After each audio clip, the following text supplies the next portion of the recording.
Hi, this is Jurgen Rasmussen. Welcome to the Provocative Hypnosis vlog. This episode is about how mental illness is a myth. Whenever I write that, argue that, make a video stating that, I always get a bunch of objections. And the objections are very similar. They all seem to be based upon some fundamental misunderstandings that I'd like to address. So, not that long ago, if someone masturbated, that was considered evidence, a symptom of the disease called masturbatory insanity. This was a psychiatric illness, a quote-unquote real mental illness. So the fact that someone engaged in the behavior that we call masturbation was a symptom of or proof that they suffered from the disease called masturbatory insanity. Now, of course, the behavior that we label masturbation exists. States of lusts and horniness and sexual fantasies and images, those exist. But the disease, the alleged disease called masturbatory insanity does not. It's a myth. It's fiction, pure fiction. Just like any other mental illness diagnosis. You see, psychiatry, in the words of Thomas Szasz, is a science of lies. Now, one of the reasons why this field is so deceptive, and this also goes for the field of psychology as well, in that it is also perpetuating this very myth, is that they fail to distinguish between an actual literal diagnosis and a metaphorical one. So if something's wrong with your brain, meaning if there is a test that has been done, or a test that can be done to prove that there's something wrong with your brain, you're not going to have a mental illness diagnosis. You're not going to have a metaphorical diagnosis. You're going to have an actual brain disease diagnosis. A brain disease such as cancer of the brain, or Parkinson's, or epilepsy, or Alzheimer's, or multiple sclerosis, or a stroke, or something like that. These are brain diseases that you can verify with actual tests, right? So if someone has a mental illness diagnosis, that means that there has been done no test to show the existence of any actual disease. So the mental illness diagnosis is a metaphorical one. It means that there is no evidence that you actually have an actual brain disease. So you get a metaphorical mental illness disease instead. So the typical psychiatric diagnosis of, depression and panic attacks and obsessive compulsive disorder and schizophrenia and so on and so forth, do the people who engage in this suffer, and often suffer a lot? Yes. Are any of the behaviors or ways of thinking in and of themselves proof that the person has a brain disease? No. Might there be something wrong with the brains of some of these people? Sure. But the behaviors and the ways of thinking in and of themselves are not proof of a brain disease, nor is these diagnoses based upon confirming any actual brain disease. So it's so important that we make a distinction between a literal brain disease diagnosis and a metaphorical mental illness diagnosis. Because when people get the diagnosis of a mental illness, they're often told that this is a disease or an illness of the brain, in the same way that cancer or diabetes might be an illness of the body. But in the case of cancer or diabetes, there are tests to verify or falsify that there is in fact something wrong. This is not the case with the mental illness diagnosis.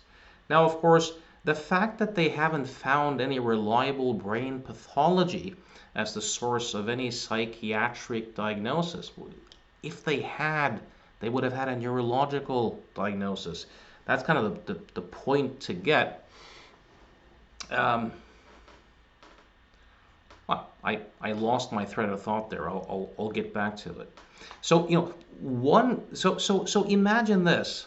When people go to a psychologist, for example, or a psychiatrist, and they get one of these mental illness diagnoses and get told that this is a chemical imbalance in the brain, but there is no test that they've done to verify or disconfirm a so-called chemical imbalance in the brain. Um, there's an implication that you have a broken brain and there's not that much you can do to help yourself. Now, it's kind of tragic when people end up with such a belief based upon zero evidence, based upon a metaphorical diagnosis. Like, imagine back in the day when people were masturbating and people actually believed that there was something seriously wrong with their brains or their character, um, that the behavior was evidence of such an illness that then can be treated. That's not helping people. So it's a bit like chronic pain. We live in a society where there's a chronic pain epidemic, and virtually everyone believes that if you have chronic pain, then that's a signal that something's wrong with your body. Well, guess what? Sometimes it is, but most of the time it isn't. Most of chronic pain has nothing to do with structural abnormalities or anything wrong with the physical body. Like, there are studies that show that 2/3 of people without chronic back pain have significant so-called structural abnormalities in the back. So the reality is that a quote-unquote healthy brain can generate intense pain, can generate pain often even worse than pain that has organic damage as its roots. The same thing here. The fact that someone is hallucinating, obsessing, compulsing, anxietizing is not in and of itself evidence of a brain disease. No behavior or way of thinking in and of itself is evidence of disease. A lot of those sorts of diagnoses are often quite political. It's a bit like Thomas Sowell used to say, if you pray to God, if you pray to God, you're a good Christian. If you talk to God, you're engaged in prayer. If God talks to you, you have schizophrenia, right? So notice this in society too, that if you have beliefs that may be very wacky, but they're protected under a official religion or ideologies, promoted by the state, you never get a mental illness diagnosis. But if you don't have a lot of support, if you don't have a lot of political or organizational or cultural backing, then you can say things that seem way more benign and get slapped with one of those mental illness type diagnosis. So one of the objections that I get when I state that there is no such thing as mental illness is that means that I have never experienced suffering, or that I'm devoid of compassion, or that I clearly don't give a shit about other people. Not true. Those things have nothing to do with each other. So in my particular practice, over the last 24 years, I've done thousands of sessions with people who have had mental illness diagnosis. Not a single person of those clients have ever gotten that diagnosis based upon medical tests showing actual brain pathology or a so-called chemical imbalance in the brain. Not one person. So they often end up with the belief that they have a broken brain based upon zero evidence. I think that one of the most humane things I have done for many of these clients is to point out the difference between a literal and a metaphorical diagnosis. It's been extremely helpful to a lot of people. I should also point out that none of the physicians or psychiatrists who diagnosed any of these clients had ever bothered to make a distinction between a literal brain disease diagnosis and a metaphorical diagnosis with the clients. In my mind, that's a tragedy. It's unethical, it's incompetent, and it's a tragedy. Let's see, what else do we have here? Here's a typical objection that I often get. Someone might say, oh, I've worked in hospitals. Believe you me, there is mental illness. I have seen it. Now, I'm not doubting that the person has seen craziness, behaviors and ways of thinking and ways of relating that the vast majority of us would say, you know what? That's crazy. I have no doubt that that's the case. But the point that I'm making is that these behaviors and ways of thinking are in and of themselves not diseases, nor are they proof of diseases, any more than the behavior of masturbation is proof of masturbatory insanity. May some of these people have actual brain pathology? Sure. But the behaviors and the ways of thinking in and of themselves is not proof of any brain pathology.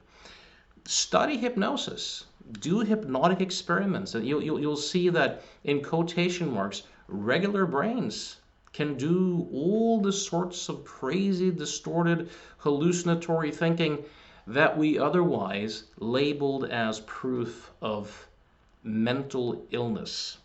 Let's see, what else do we have here? Well, some people say, well, brain damage can produce mental illness. No, it can't. Right? But there's no doubt that brain damage to the brain, can profoundly influence our subjective experience in a way that leads to massive suffering. There's no doubt about that. But in that case, the person has a brain disease or brain damage. Look, there's no such thing as a mind. There is no entity anywhere called a mind. It doesn't exist. So a non-existent entity can't simultaneously not exist and simultaneously be sick. A brain can be sick. A non-existent entity called a mind obviously can't be sick. We can talk about a sick mind in a metaphorical sense. Now, when I say that there's no such thing or entity as a mind, I'm not saying that there is no subjective experience. All there is, all you can be sure of is consciousness or experience itself. But that has no objective qualities. It can't be found or localized as an entity anywhere, right? So what I would suggest is that a mind, psychologically speaking, doesn't exist as a noun, but it's meaningful to talk about it in terms of a verb. We can talk about minding, right? So the activities of attending and intending and meaning making and perceiving and thinking and feeling, minding.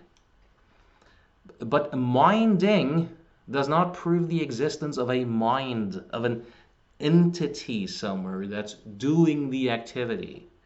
That wacky minding proves that there's an entity somewhere called a mind that is sick. This is confusing categories. This is confusing categories, and mixing things up, right? Let's see here. What about schizophrenia? What about schizophrenia? So back in the 70s, this psychologist called Rosenhan did a brilliant experiment where he had himself and 8 other students go to 8 different mental hospitals and all do the same thing. They all went there and said that they heard a voice in their head that said thump. That was it. 8 of them got the diagnosis schizophrenia. The last one, I think, got the diagnosis of um, being manic depressive, I think, if I remember correctly. Now, they all had trouble getting out. Rosenhan himself had problems getting out, right? So here you see an example of someone claiming to hear a voice, and where that is then used to prove this disease called schizophrenia. Now, after Rosenhan got out, he publicized this and kind of ridiculed psychiatry a bit. And then he made this, and then the psychiatry challenged him to send him more people, so they could show that they could differentiate between people who were really mentally ill, like they're not getting the point, or not actually mentally ill. And the hospitals released quite a few people, and later Rosenhan, confirmed that he hadn't in fact sent anyone. Now schizophrenia is a very loose, poorly defined diagnosis, right?